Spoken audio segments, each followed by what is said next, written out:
The following program in the series, Faces of Japan, is made possible by grants from a group of Japanese companies, including Japan Automobile Manufacturers Association, Sony, and Hitachi. There's a house in this box, an American house arriving in Japan. Hey, hey, hey. You don't often see an American home salesman doing this sort of thing, taking part in a Shinto groundbreaking ceremony for a newly sold house. In Japan, it's part of the sale, part of a selling process that might go on for years, calling for more patience than American businessmen usually practice, involving many nights of business drinking, many days struggling with bureaucracy and red tape, and many awkward and baffling breakdowns in communication. This is Walter Spillum of Larimore, North Dakota. 25 years ago, he came here for a wedding and ended up in a kind of marriage to a country that captured his heart and his imagination. Japanese tell him he looks like Colonel Sanders. He likes that, being compared to someone who's not only as American as fried chicken, but a symbol of successful American enterprise.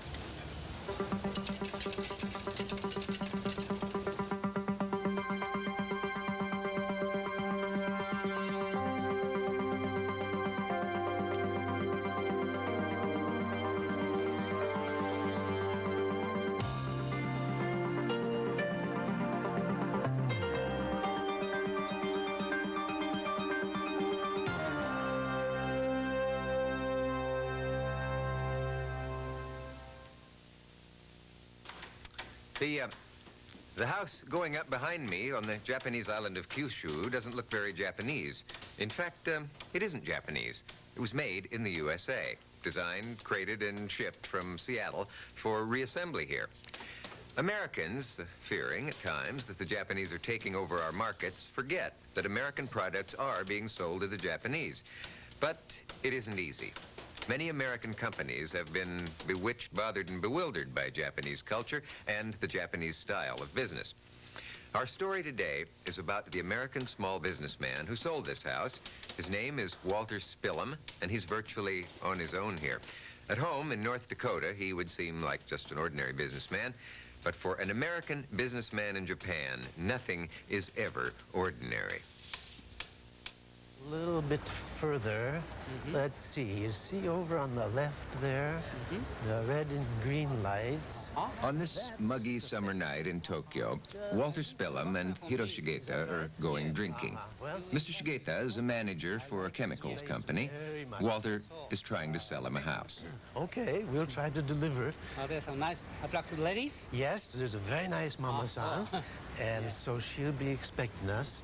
I told her also you're a very good customer. I want to see. So she'll be very good. much. Okay. Yes. Ah, here we are. This is place. Right here, right here. Okay, Yes. let's go. Yes. After you. Dozo. This is settai, business drinking, socializing with a long-term purpose. The place is sort of a Japanese yuppie bar. And the favored drink is mizuwari, whiskey water. Let's come by with your new drink. And these two have been drinking mizuwari together for 12 years. In Japan, you have to develop more of a personal relationship over a relatively long period of time. With an American, you say, "Hi, Joe, I'm Walt, and now when do you want your house?" And, "Oh, next month, okay." In Japan, it's not like that at all. It's a very slow process. And if you don't play the game, you're not going to make the sale. Was he also a doctor? Oh, so. Patience is the key. Patience and persistence. Walter resists his impulse to rush the sale. Rushing would be taken as the act of a pushy American. Instead, a little gentle prodding. When do you think you'll build your new house then? Also wait 1 year? Building? Your new house. It takes time, 3 or 4 years. Oh, so long? I must money. I must work at my money. Right, right, right.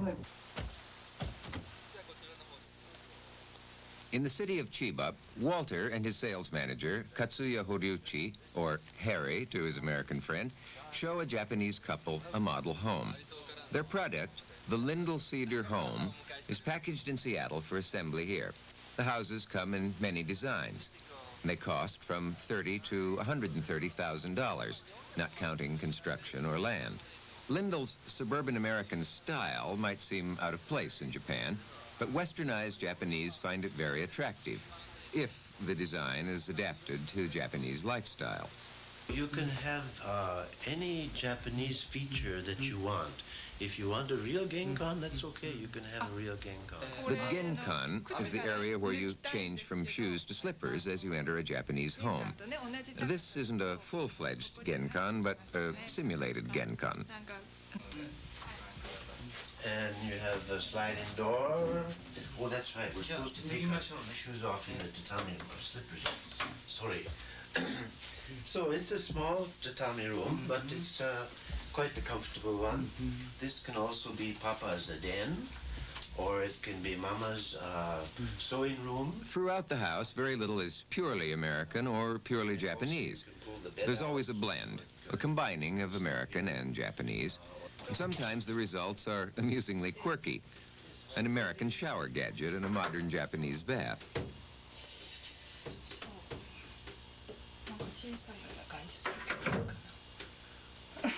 There's a walk-in closet there. Walter is unmarried.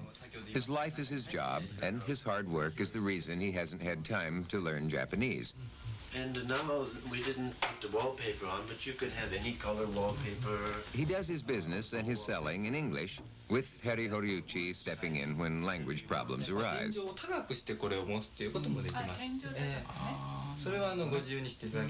I have survival Japanese. I can get along in most situations. But I really feel frustrated not to be able to actually be saying the right Japanese thing at the right time. And part of that's my own fault, too. I've started studying Japanese I don't know how many times. The language and culture barriers often create moments that are suddenly awkward and self-conscious. Papa usually sits here. Go ahead. You'll be Papa today. Huh? All right. I'll be Papa then. So, do you have any questions that you want to ask?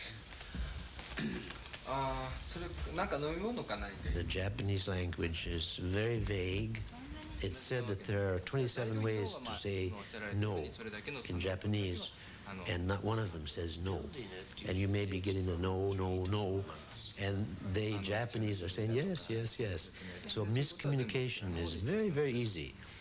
And you may never find out about it. 6 months later or a year later, you find somebody else who said, yeah, that's why Mr. Suzuki didn't buy the house, because his wife didn't like the knots in the wood.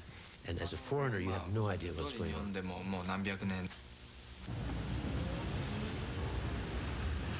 As a businessman, you have to walk down the middle line, and you have to kind of push away your American psychology and your American customs, and I think go more with the Japanese way of life, because if you don't, then you're not going to succeed.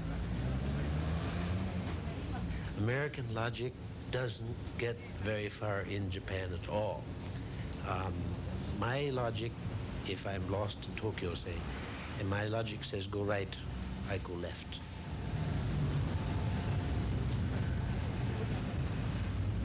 I'm originally from North Dakota, and my poor little old mother in North Dakota, she's 86, now 85, she must still be shaking her head, wondering, how did I raise that kid to go to Japan?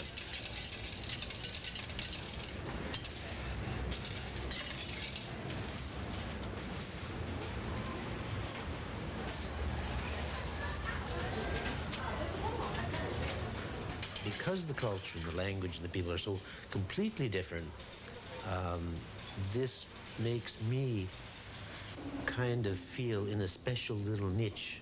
And some of the Japanese people even say that I look like Colonel Sanders, which is always good for a laugh.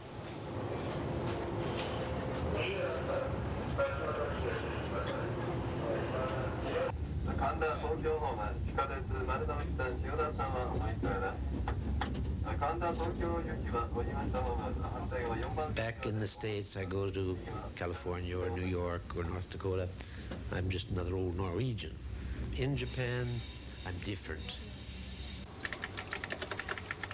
Walter is a computer buff, using a bilingual word processing program as he works in Lindell's cramped one-room office.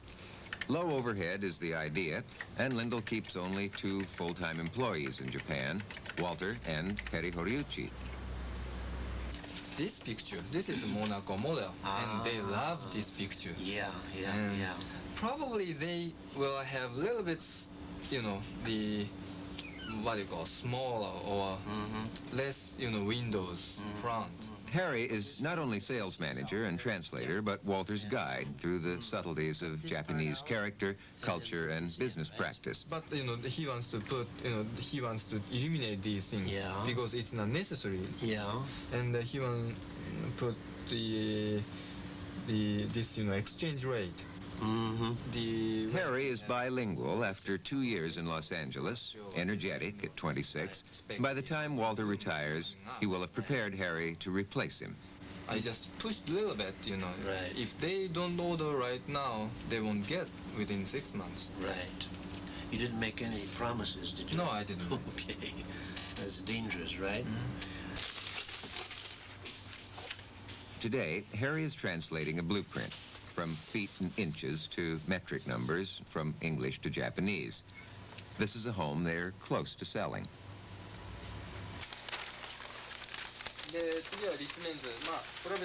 The building company has already been engaged, and Walter and Harry present the design to the company's executives.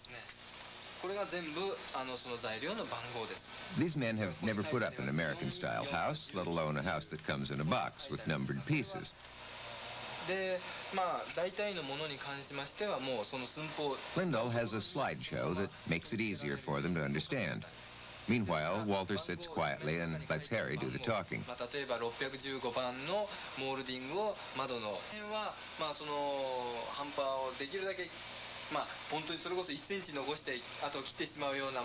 It's notable that while the Japanese men in the room are wearing Western clothes, sitting in a Western office discussing a Western project, the only real Westerner in the room stands out in extreme contrast. Yet, in his heart, Walter Spillum has come as close or closer to Japan than these men have come to the West.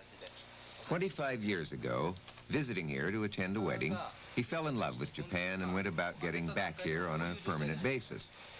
He knows he can never become Japanese any more than he can go back to being a North Dakotan. And if he's at all out of place in Japan, it's exactly the place he wants to be. No problem. No problem.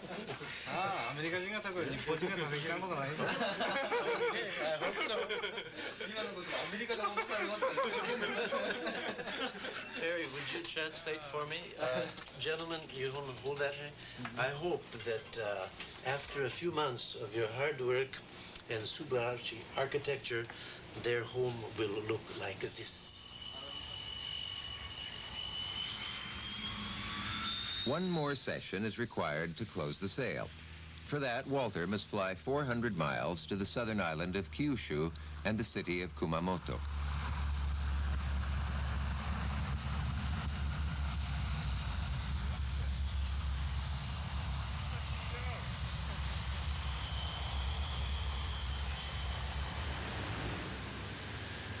Kumamoto, famed for its ancient castle, is now becoming a center for high technology. It's called the Silicon Valley of Japan. Its bustling population of 500,000 includes the young engineer who is Walter's prospective customer.